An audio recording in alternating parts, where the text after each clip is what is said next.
अपने सबन के हमार प्रणाम बा। हम बानी भोजपुरिया डॉक्टर हिमांशु कुमार। भोजपुरिया डॉक्टर का है का कौन हम भाषा के डॉक्टर हैं? बिल्कुल ना हैं। हम डॉक्टर हैं इंसान के, लेकिन भोजपुरिया डॉक्टर ऐसे कहता नहीं कि हम अपने सबन का बीच में जब भी जुड़ा वीडियो का माध्यम से तो भोजपुरी बोलते हुए जुड़म। एक विचार हमरा काहे आयल पिछले अभी 1 महीना पहले जब कोरोना काल के दूसरा वेव समाप्ति और भइल लगभग बहुत हाहाकार रहे। इतना हाहाकार रहे कि सब कोई पूरा समाज बहुत हानि भइल, हमनी का बहुत घाटा भइल। कई हमनी का अपना स्वजन के खो देनी, कई डॉक्टर के खो देनी, कई नर्सिंग स्टाफ, कई हॉस्पिटल में कार्यरत लोग के खो देनी, अपना समाज अपना परिवार के बहुत स्वजन के खो देनी। उस समय देखने की इतना बेचैनी रहे, इतना भागम भाग रहे।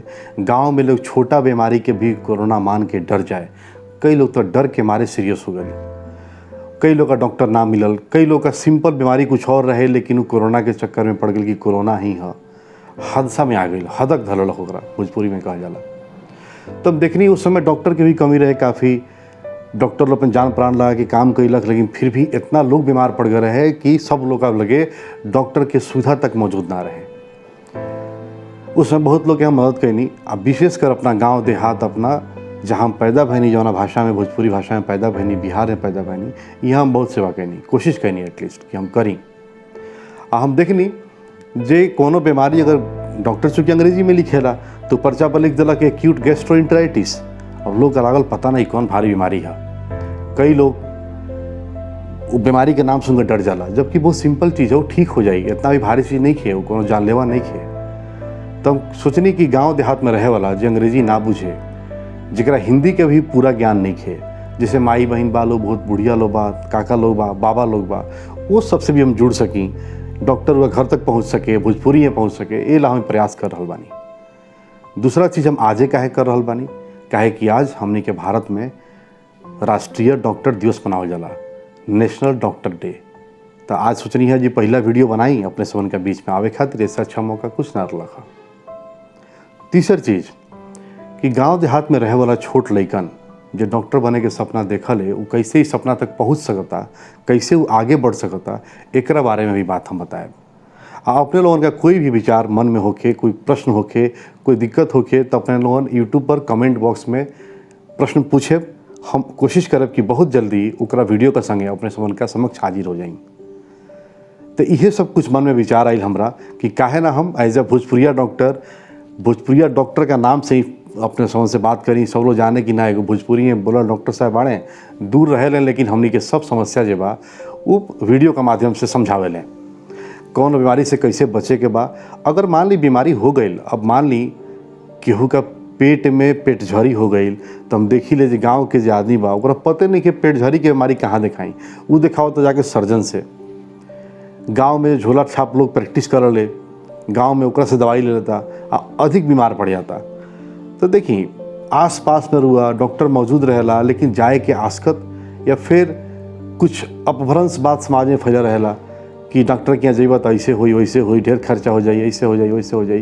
तो कम खर्चा में कैसे इलाज हुई, कहाँ इलाज हुई, सब बताइब। सरकारी में कहाँ सुविधा बढ़िया बा, कहाँ जाकर वो दिखा सकता नहीं।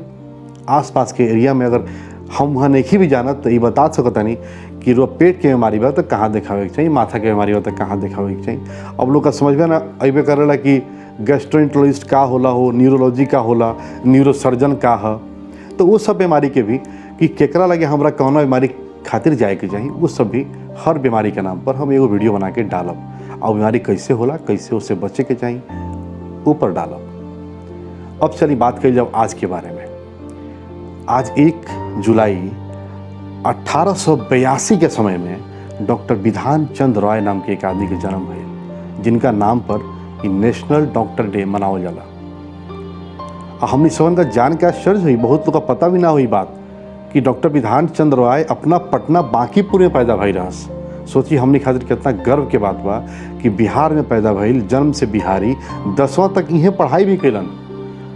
उनका नाम पर हमने का देश में नेशनल डॉक्टर डे मनावल जाला। हमने का खुशी के बात होके चाहिए भोजपुरिया भाषी खातिर कि हमने के यहाँ के लड़का के नाम पर बा। हमने क्या काफ़ी आगे रही, हमने के समाज में पढ़ाई काफ़ी आगे रहे। आज से ना आज़ादी का पहले से। तो यहाँ के जन्म भइल 1 जुलाई 1882 के। 10वां तक के पढ़ाई यहाँ का पटना में ही कैनी अब पटना में कैला के बाद 10वां के पढ़ाई के बाद 12वां करे खातिर, उसमें 12वां ना होके इंटरमीडिएट होके, इंटरमीडिएट खातिर यहाँ गई कलकत्ता। कलकत्ता में प्रेसिडेंसी कॉलेज से 12वां के पढ़ाई करनी। ओकरा बाद कलकत्ता मेडिकल कॉलेज से यहाँ का MBBS के पढ़ाई करनी। MBBS के पढ़ाई कैला के बाद भारत के पहला यहाँ का डॉक्टर बानी जो कि MRCP आ FRCS मतलब समझी कि सर्जन भी या फिजिशियन भी दोनों के पढ़ाई ब्रिटेन से करके आनी। और वह समन का आश्चर्य हुई जान के ये बात कि जनरली पढ़ाई जब 3 साल से कम में वो पूरा ना होके टोटल मिला के 6 साल भइल, लेकिन डॉक्टर BC रॉय जी मात्र 2 साल 3 महीना में दोनों डिग्री पूरा करके स्वदेश लौट अलन अपना लोग के सेवा करे खातिर, और आ करके डॉक्टर का रूप में बहुत सेवा कैलन और साथ में आज़ादी के लड़ाई में भी भाग लन। अच्छा, आज़ादी की लड़ाई से घटना याद होता कि 1933 में जब महात्मा गांधी पूना में भूख हड़ताल पर रहस और वहाँ कैद कर दिल रहे अंग्रेजों का के, तो उनका तबीयत खराब हो गई। तब बिधान चंद्र राय जी वहाँ गेलन उनका इलाज करें, और गेलन तो महात्मा गांधी जी कहली कि ना, आप तो अंग्रेजी के पढ़ाई पढ़ के आए हैं, हम आपकी सब दवाई कैसे खाएं, हम काहे रोज दवाई खाई, अपने अंग्रेजी की पढ़ाई पढ़ ले बानी, हमारा तो लड़ाई अंग्रेजी से बा। तो कहलन जी हाँ, हम मुँह से दवाई लेके आए बानी रुआ के ठीक करे खातिर। रुआ ऐसे मत खाई दवाई, हम दवाई कोई अंग्रेजी के नहीं देते ऐसे कि रुआ खाई और ठीक हो जाई, रुआ मन करे तो ना खाई, लेकिन हम देता नहीं वो 400 लाख आदमी के जो आशा बानी रुआ, वो आशा के दवाई हम ब्रिटेन से ही लेके आए बानी। तो हमने सबन के आशा रुए बानी और वही दवाई खाई। तो उनका बात से इतना प्रभावित हुए हैं महात्मा गांधी जे वहाँ का दवाई खानी और फिर ठीक भनी। तो बहुत दिन तक महात्मा गांधी की सेवा भी डॉक्टर बिधान चंद्र राय जी कैलन। ओकरा बाद जब देश हमने के आज़ाद हो गए 1947 में, तो 1948 में बंगाल के मुख्यमंत्री यहाँ का बननी, और बंगाल के मुख्यमंत्री बन के बंगाल की बहुत सेवा की। ओकरा बाद हुआ 1961 में यहाँ के भारत रत्न दिया डॉक्टर BC रॉय जी भारत रत्न बानी। और 1962 में संयोग देखी 1 जुलाई 1882 में जन्म भइल और 1 ही जुलाई की फिर मृत्यु भइल 1962 में। तब बिधान चंद्र रॉय जी हमनी के छोड़ के 1962 में 1 जुलाई के चल गई।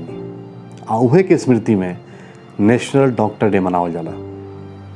हमनी सबका गर्व करे के चाही भोजपुरिया भइला पर, अपना माटी के खुशबू हमनी के भाषा से आवे के चाही, और गर्व से आपन माटी आपन भाषा ए पर हमनी का टटल रहे के चाही। हम और वो लोगों के बीच में थोड़ा थोड़ा समय पर आवत रहे भाषा भोजपुरी में ही। अपने सबन के आशीर्वाद चाहिए, अपने सबन के स्नेह चाहिए, अपने सबन के सेवा में हमेशा हाजिर भोजपुरिया डॉक्टर हिमांशु कुमार। धन्यवाद। अगला वीडियो में मुलाकात जल्दी हुई।